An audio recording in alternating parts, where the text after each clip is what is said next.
ശരി മമ്മി, ഞാൻ ഇറങ്ങുവാട്ടോ. ശരിടി മോളെ, എന്തായാലും നിന്റെ അമ്മായിമ്മക്ക് ഭേദായ ശേഷം ഇതേപോലെ ഒരു ദിവസം വരേണ്ടി. തീർച്ചയായും അമ്മേ, ഈ വട്ടം ഇങ്ങനെയൊക്കെ സംഭവിക്കുന്നത് ഞാൻ ഒട്ടും എക്സ്പെക്ട് ചെയ്തില്ല. ഇനി വരുന്ന ലീവില് എന്തായാലും ഒരാഴ്ചയെങ്കിലും നിക്കടെ രീതിക്ക് വേണം. ഓക്കേ? അല്ല പപ്പി, നിന്റെ അമ്മായിമ്മക്ക് എന്ത് പറ്റിയെന്നാ പറഞ്ഞേ? ഓ, അത് പിന്നെ ഒന്നും പറയണ്ട ചേട്ടത്തി. ആയിനൊന്നും പറ്റിയിട്ടുണ്ടാവില്ല ചേട്ടത്തി. അതൊക്കെ അവരെ വെറും ഡ്രാമയാണേ. ഞാൻ ഇവിടെ വന്ന് നിൽക്കുന്നത് എന്റെ മോമിലോക്ക് തീരെ പിടിക്കത്തില്ല. അതുകൊണ്ടാ ഇങ്ങനെയുള്ള ഡ്രാമ ക്രിയേറ്റ് ചെയ്യുന്നേ.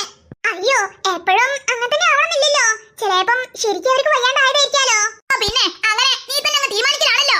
എന്റെ പപ്പി, അവള് പറയണമെന്ന് കാര്യാക്കണ്ട. നിനക്കെന്നെ അറിയില്ലേ, അവൾ ഈ വീട്ടിലെ അങ്ങ് നന്മാമാരാ. അപ്പൊ പിന്നെ ഇങ്ങനെയൊക്കെ സംസാരിക്കൂ. നീ അവളെ സംസാരം കേട്ട് ദേഷ്യം പിടിക്കാനൊന്നും നിൽക്കണ്ട. പിന്നെ അവിടെ എത്തിക്കഴിഞ്ഞാ അമ്മനെ മറക്കാണ്ട് വിളിക്കേണ്ടിട്ടോ. ശരി അമ്മേ. പിന്നെ തീയക്കുട്ടീന്റെ കാര്യങ്ങള് പറഞ്ഞതൊക്കെ ഓർമ്മയുണ്ടല്ലോ. തീയക്കുട്ടിയോട് വന്നു കഴിഞ്ഞാ അമ്മ വേണം അവള് നോക്കാൻ. ഓ, അതൊക്കെ ഒരു പോർല് പോലും പറ്റാണ്ട് പൊന്നു പോലെ നോക്കിക്കോളാന്നേ. നീ അതാലോചിച്ച് ടെൻഷൻ അടിക്കൊന്നും വേണ്ട കേട്ടാ. ശരി അമ്മേ. അല്ലടി മോളെ, തീയക്കുട്ടി എപ്പോ വരുന്ന മരുമോൻ വിളിച്ചു പറഞ്ഞേ? ജോൺ ഒരു 10-15 മിനിറ്റ് കൊണ്ട് ഇവിടെ എത്തും അമ്മേ. അവര് ഇവിടെ എയർപോർട്ടിലുണ്ടെന്നാ പറഞ്ഞേ. എനിക്ക് അതിന് മുന്നേ എയർപോർട്ടിലെത്തണം. എന്തായാലും നോക്കി പോടി മോളെ. ജൂലി മോളെ, അമ്മമ്മ ചൊത്തേ വിഷമിക്കണ്ട കേട്ടോ. ഇനി അടുത്ത വട്ടം വെക്കേഷന് എന്തായാലും വരണേ. എന്നാ ശരി അമ്മേ, ഇനിയിപ്പോ നിന്ന് വൈകുന്നില്ല, ഞങ്ങൾ ഇറങ്ങുവാട്ടോ. ഓ, നടക്ക്, കാർ വരെ ഞാൻ കൊണ്ടാക്കി തരാം. ചേട്ടത്തി, ഞാൻ പോയിട്ട് വരേട്ടോ. ശരി പപ്പി, നോക്കി പോയിട്ട് വാ.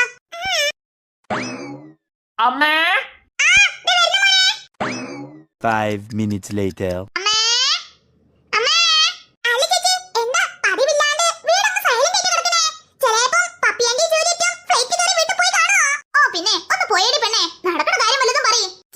രണ്ടുപേരും നല്ല വായ